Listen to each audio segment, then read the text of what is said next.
Well, I don't think I'm going to be that interesting. But I do want to talk a little bit about what we're seeing going on in the economy, both nationally and locally, and then George is going to close up with some comments too. But one of the things is we all know that it's been a tough economy and a tough recession, but I want to give you some things that came out this week that I think help us keep our positive attitude. And the first is a quote from Warren Buffett, and here's what he said.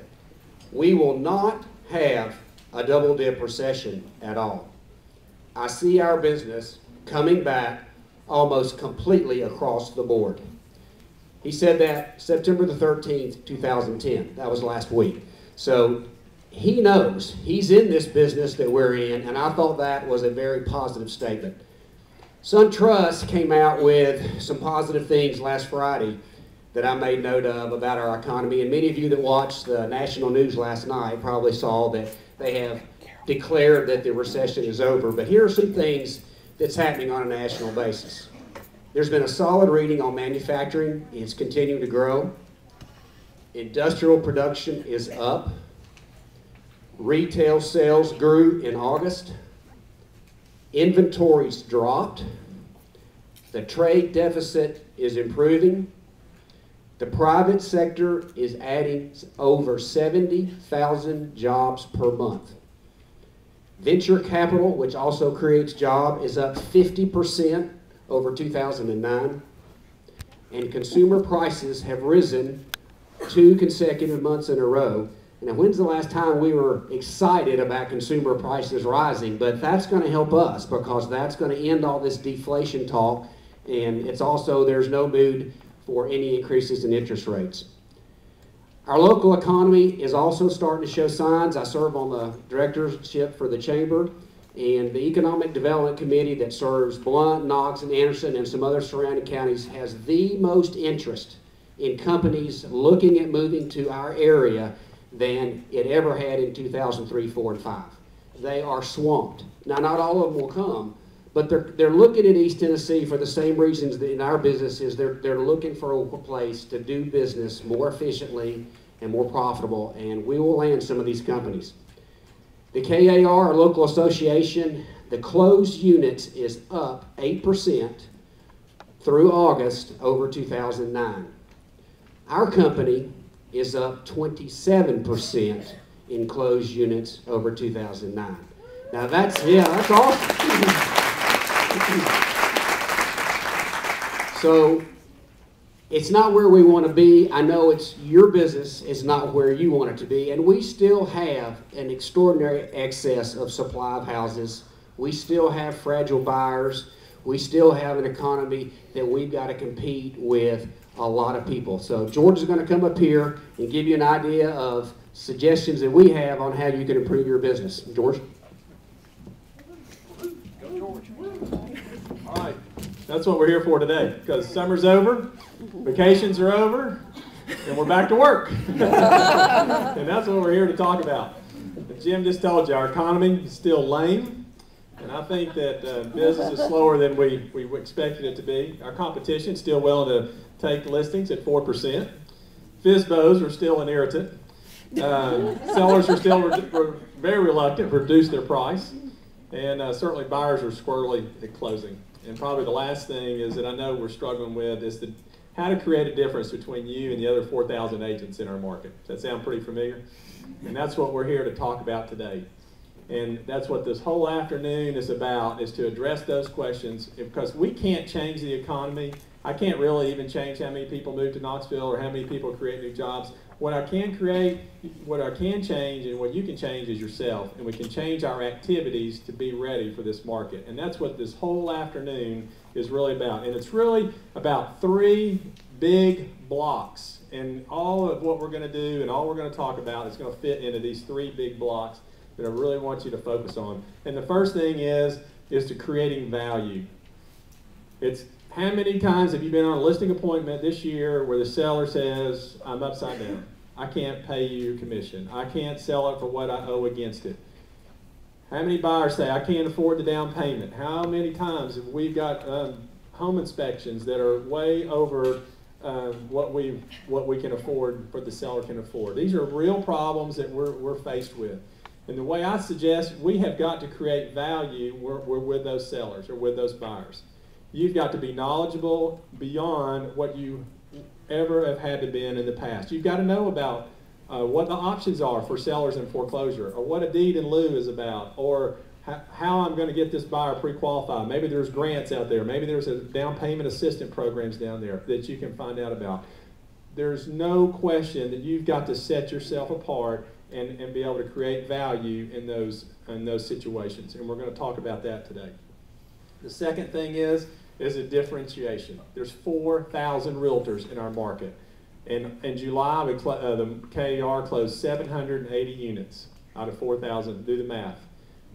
Now, we closed 25% more than everybody else. We're outpacing the market. With only 6% of the total agents, we have over 20% market share. Why is that? Well, I think we're doing a good job, and we want to even enhance that today, of how to differentiate ourselves. How do we differentiate ourselves? Is that on a listing appointment? Is that a listing presentation, a buyer's presentation? What services can we offer? Is it a response to an email? Is it the way we show a house? Is it our service? Is it the way we dress, our car? That's what we're going to talk about today. And then how you promote that. And we're talking about YouTube, and we're going to talk about how to do a video and where to post that and how to get your name out there. And the third thing is, if we're creating value and we're differentiating ourselves, the third piece of it is building your brand. And it used to be that we promoted, and I still promote, but for 25 years I've stood up in front of our agents and said that you've got to mail to your sphere of influence, and you should have 200 people on your sphere of influence. You heard Mike Hamilton say, how many people does he have on his Twitter account? 4,000. 4,000. That's crazy. But you can have 4,000. You ought to have 500 people on a Facebook account, and you ought to have 500 people on a Twitter account, because that's where people are. And the social media is not a fad, and it's not going away. I mean, when you're saying Mike Hamilton's got 4,000 people on a Twitter account, that blows me away. But we're going to talk about that today, of how these things can impact and are going to impact your business, and how you can set yourself apart. What we have today, we have 3 programs that we're going to offer, each for a 50-minute section. And Mike's got an agenda for you, and we've emailed it out to you. But here's how it's going to work. We have 3 people. First of all, let me introduce you to Elizabeth Gard. Elizabeth Gard is our Coldwell Banker business consultant. If you ever say, what's the value of Coldwell Banker and what do they do for me? You need to go hear what Elizabeth's got to say if you just want to catch a piece of what Coldwell Banker does for you, beyond all the obvious. But what we're going to talk about there are the new business tools. What is on CB Works that can help you as an agent do those 3 things? And she's going to be in the blue room. She's going to teach it for 50 minutes, and then she's going to repeat it. And that's right here back behind me. Secondly, is Charles Cease from DPI. Not Charles, it's Ryan, it's Street, and they're Ryan. in the room, they're set up, they're waiting for you, and they told me to tell you they have cookies and ice cream, but it's That's a lie. But why would you go to that today? Because sellers want to know about what you need to be able to talk about, what options people have in foreclosure. You need to be able to sit across the dining room table with a seller and explain their options. And what is the Affordability Act, and what are these things, and how is that going to impact your seller? That's what they're here to talk to you about, and how to negotiate a short sale, and what is deed in lieu. I promise you, this is going to be our normal conversation over the next few years to come. The foreclosures are going to go down, and short sales and deed in lieu and other options, or workout options, are going to be what we talk about. And that's what it's not a real glamorous, sexy subject, but it's something that you're going to need to know a lot about. He's going to teach that 3 times. Thirdly, up in the front room is going to be our own Kathleen Stone. There's Kathleen. Wave to the crowd, Kathleen. She's going to talk about IQ Office, drip marketing campaigns, what your website does for you, personal websites, all the things that our website does for you. She's going to go through that, and we'll go through it 3 times. In the back room, we're going to have 3 panels. And we're going to have the first panel we're going to do is on listings. And Vic Dyer and Trish Johnson, and Kevin Simcoe and Ann Williams, I've seen them all here. So they're all in this room. We're going to gather.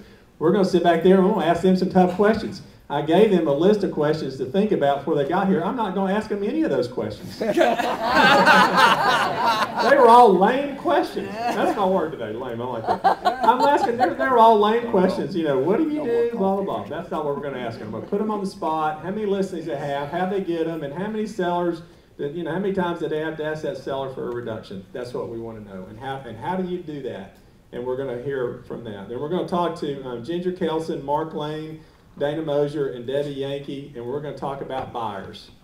How do you get them to buy? How do you get them out of my car? And how do you get them on the paper? And more importantly, how do you get them to closing? How do you do that? And what are they doing? And these are some of your top people that have had the most buyer-controlled sales, and they all do it a different way.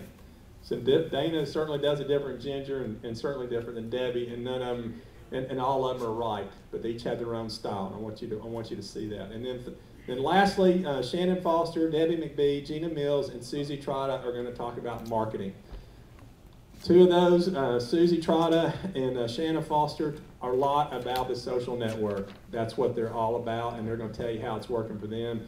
Gina Mills, a more traditional method. But you need to hear the different ways that different people do it and decide which style works best for you. And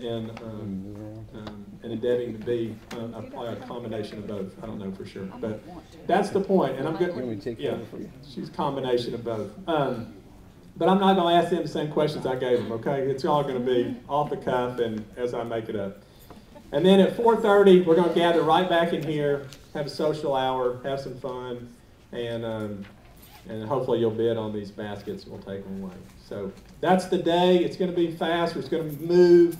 We'll tell you, when they start. The only room, if you're going to hear Kathleen Stone, it's up front in the front corner, and then the rest of the rooms are right here behind us. Any questions or comments? Not Yes. sure if they want leadership at CMAC. If you want to do the leadership gift for United Way, you pay $500. We match it for 520 people.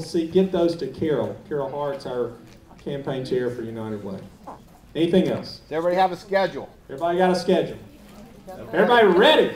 Yeah. Yes. All right. All right, let's go.